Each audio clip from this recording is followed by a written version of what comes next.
بسم اللہ الرحمن الرحیم۔ السلام علیکم، آپ دیکھ رہے ہیں IK TV۔ ناظرین، امریکہ کے ایک اہم اتحادی کی حیثیت سے جاپان کو دباؤ کا سامنا کرنا پڑ رہا ہے، کیونکہ اس نے سنکیانگ میں نسل کشی یا جبری مشقت کے رد عمل کے نام پر چین کو منظوری دینے کے لیے امریکہ، برطانیہ اور یورپی یونین کی پیروی نہیں کی تھی، جو کہ صرف افواہوں پر مبنی تھی۔ اور چین مخالف پروپیگنڈا اور چینی تجزیہ کاروں کا کہنا ہے کہ اگرچہ ٹوکیو سنکیانگ معاملے پر امریکی سیاسی موقف کا شریک ہے، لیکن وہ اس پر کارروائی نہیں کرے گا، کیونکہ وہ چین کے ساتھ تعلقات پر لچکدار رہنا چاہتا ہے۔ بلومبرگ نے پیر کے روز خبر دی کہ جاپان کے وزیر اعظم یوشیہیڈے سوگا پر دباؤ ہے کہ وہ چین پر پابندیاں عائد کرنے کے لیے دوسرے بڑے مغربی ممالک میں شامل ہوں، جب وہ امریکی صدر جو بائیڈن کے ساتھ اپنے پہلے روبرو سربراہی اجلاس کی تیاری کرتے ہیں۔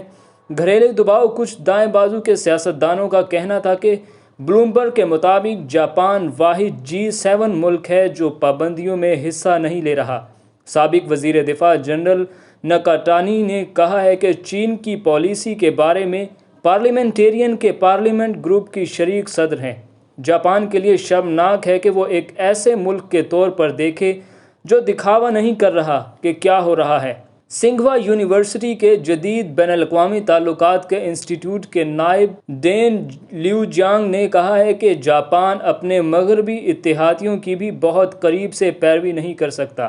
انہوں نے مزید کہا کہ جاپان یورپی ممالک کی طرح نہیں ہے، جن میں جغرافیائی، سیاسی محاذرائی، خود مختاری، تنازع اور تاریخی مسائل نہیں ہیں۔ اگر جاپان مغربی زیر قیادت پابندیوں کی آنکھیں بند کرتا ہے تو ان کے مقابلہ کرنے کے لیے چین کے پاس بہت سے ہتھیار ہیں۔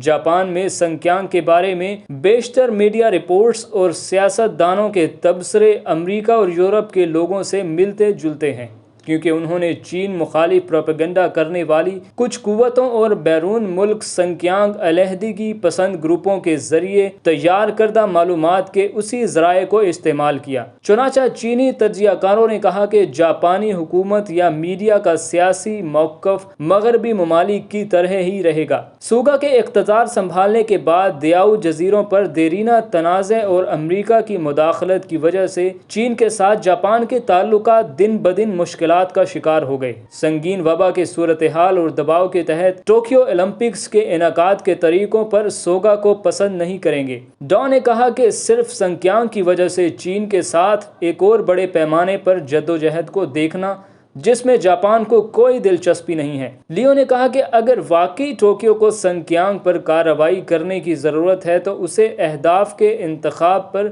بہت محتاط رہنے کی ضرورت ہے، کیونکہ افواہوں اور جھوٹ پر مبنی پابندی زیادہ لمبی نہیں رہے گی اور حقائق کے بعد معزول ہو جائے گی۔ ناظرین، ویڈیو دیکھنے کا شکریہ۔